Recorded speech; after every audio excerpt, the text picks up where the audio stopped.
São 6 horas e 45 minutos desse dia 14 de outubro, não por acaso o dia mais lindo de todos os 365 que tem aí para disponíveis, e já está na linha com a gente o Thiago Bronzato, diretor da sucursal de Brasília do Jornal o Globo. Boa noite, Bronzato.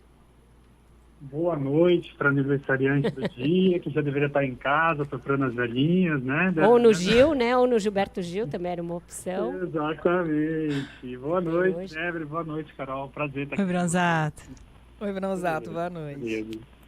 Bronzato, mas em Brasília não tem festa, não tem momento para trégua, porque é só notícia que acontece e a gente está aí acompanhando vários desdobramentos ao mesmo tempo. Eu vou começar falando com você sobre um assunto que está em andamento, que é a sucessão do ministro Roberto Barroso no Supremo Tribunal Federal. O presidente disse aí que o critério dele vai ser alguém que cumpra a Constituição, que tenha um rigor técnico, portanto, mas a gente sabe que não é bem assim. O que tem mostrado aí as bússolas, enfim, os termômetros? Como é que está a temperatura dessa sucessão e quem que está mais cotado nesse momento para o lugar do ministro Luiz Roberto Barroso? Pois é, Vera. Essa novela da sucessão do Barroso está se arrastando aí já desde o momento que o ministro anunciou a sua aposentadoria, né? A Bolsa de Apostas aí começaram a direcionar ali as suas fichas para o advogado-geral da União, Jorge Messias, né? Que hoje é o nome que larga na frente dessa disputa. E no meio desse favoritismo do Messias, é claro que tem muito a torcida do PT também, né? Hoje podemos considerar o Messias como o candidato oficial do PT. O próprio líder do PT no Congresso, Jacques Wagner, né, disse que o Messias, até pela proximidade que ele tem com o presidente, ele é o nome mais cotado, né? Isso não desceu muito bem no presidente, assim, porque a essa altura do campeonato, o Lula já no terceiro mandato, ele não quer se sentir pressionado a tomar qualquer decisão ou mesmo ter que escolher um nome, né? Na sua coletiva lá em Roma, na Itália, ele disse claramente que indicou claramente que a saída do Barroso foi precipitada, né? E que ele não vai indicar um amigo para substituí-lo, né? Isso foi visto ali como recado às pressões que ele tem sofrido ali, ou que tem sido feita no entorno dele, para indicar o nome do Messias, que é um nome um pouco mais próximo ali do PT. Mas também correm por fora outros nomes que também são vistos como favoritos, né? O próprio nome do ex-presidente do Senado, Rodrigo Pacheco, né, que conta com um grande fiador ali, que é o atual presidente do Senado, o Davi Alcolumbre. O Pacheco, ele tem ali um bom trânsito entre os ministros do Supremo, né? O próprio ministro Gilmar Mendes, o decano da Corte, já declarou publicamente que o Pacheco é um ótimo quadro ali para integrar o Supremo Tribunal Federal, né? O próprio Dino, que tem lá suas trocas de farpas com o Messias, já teve no passado, né? Também vê com bons olhos ali o nome do Pacheco, né? O próprio ministro Alexandre de Moraes, que é um outro ministro influente na corte, também vê com bons olhos o Pacheco, a própria ministra Carmen também. E por fora, além do Pacheco, tem o Bruno Dantas, ministro do TCU, que se aproximou muito do presidente Lula, né?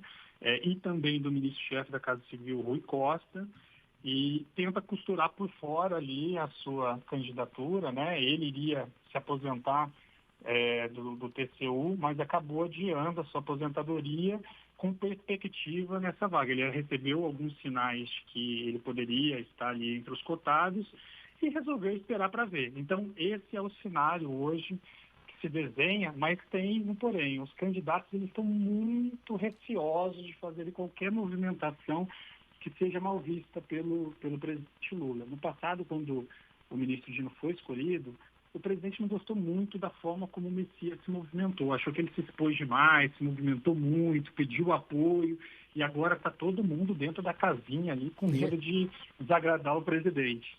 E também me parece, não sei se vocês também verificam isso, que os dois outros, né, que não são Messias, o Bruno Dantas e o Pacheco, estão esperando para ver se esse lobby do PT vai ser bem sucedido, e aí eles também vão encaminhar a vida deles de uma outra maneira, né? Eles têm ali, cada um deles, uma possibilidade de plano B. O Pacheco ir para o governo de Minas, o Bruno Dantas ir para a iniciativa privada, estão esperando para ver se tem alguma chance ou se eles encaminham esses planos B, né? Exatamente. E assim, eu ando falando com algumas pessoas sobre esse assunto, né? E eu soube que teve um jantar recente aí de ministro do Supremo, né? Junto com Alcolumbre, e eles estavam conversando sobre esse cenário, né? E ali chegou-se a falar que, na verdade, eles não poderiam indicar ninguém, porque é uma escolha, naturalmente, ali do presidente. Mas eles poderiam emitir sinais de quais nomes eles não viam com muito agrado, né? Uhum. E o nome do Messias, embora tenha muito bom trânsito ali com alguns ministros da corte, é um nome que já tem sido ali indicado pelos ministros do Supremo com um certo veto. É claro que por trás disso tem também, como eu disse, né, alguns desentendimentos ali com o próprio do passado, com o próprio ministro Dino, com o Messias, né? Mas o fato é, o presidente quer que o Pacheco seja ali o seu palanque em Minas Gerais, né? Que ele seja candidato em Minas e faça a campanha presidente, até porque Minas ainda está inexplorado pelo presidente. Ele quer que o Pacheco vá lá, abra caminho para ele subir no palanque em Minas e tudo mais. Só que o Pacheco não quer concorrer em Minas. Sim. Então, ele está numa saia justa porque o grande sonho dele é o Supremo Tribunal Federal. Ele via a possibilidade de um dia se tornar ministro da Justiça para depois percorrer esse caminho até o Supremo. Só que agora ele tem um atalho. Ele nunca esteve tão próximo ali de tentar uma vaga no Supremo. Então, ele não vai abrir mão tão fácil assim dessa possibilidade. Ainda mais contando com o apoio do todo-poderoso Davi Alcolumbre ali do Congresso. Já o ministro Bruno Dantas conta com a simpatia de alguns quadros do PT, né, de uma parte da cúpula do Congresso, né, um nome que passaria também com uma facilidade ali pelo Senado, né, pela aprovação do Senado, mas tem menos força do que o Pacheco, força política, eu digo, né? Então, assim, tá todo mundo em compasso de espera, todo mundo com medo de se movimentar, de se mexer. Hoje, por exemplo, tem um jantar aqui de despedida em Brasília para o Barroso. Os pais cotados não devem ir, porque também não querem ser vistos como se eles estivessem se movimentando e isso acabar desagradando o presidente. As sombras de Brasília. Ô, Bronzato, tem um outro assunto aí também que ganhou bastante corpo. Já começou semana passada, né? Mas de ontem para hoje ganhou aí a atenção da imprensa, que são as demissões dos indicados pelos traidores, aqueles parlamentares que abandonaram a MP do IOF. Essas demissões já começaram, o governo diz que não é retaliação, é reorganização da base, e hoje teve uma nova leva?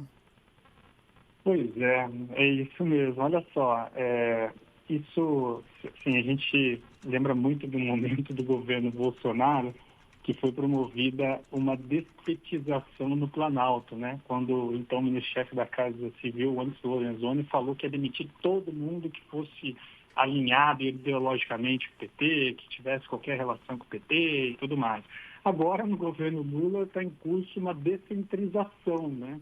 Ou seja, o Planalto está promovendo ali uma caça às bruxas aos indicados políticos de líderes do Centrão que votaram contra o governo para enterrar a medida provisória alternativa ao imposto sobre operações financeiras. Vale lembrar que essa derrota custou muito caro para o governo. Calcula-se que o governo precisará tampar um buraco de 46 bilhões de reais em 2 anos. E era uma margem que o governo contava ali para gastar mais às vésperas das eleições em 2026, né? Essa caça às bruxas dos indicados do Centrão está sendo coordenada pela ministra Gleisi Hoffmann, que é responsável pela articulação política do governo, né? A Gleisi disse ontem em entrevista ao Globo que quem não está sendo leal não tem por que ficar no governo. Ela passou um recado muito claro. E, na verdade, ela está verbalizando uma insatisfação do presidente Lula, né? Que após retomar ali a popularidade dele nas pesquisas eleitorais, cresceu o tom de voz, começou a falar que não iria implorar para nenhum partido estar com ele em 2026 e ficou muito furioso com a derrota que ele sofreu no Congresso.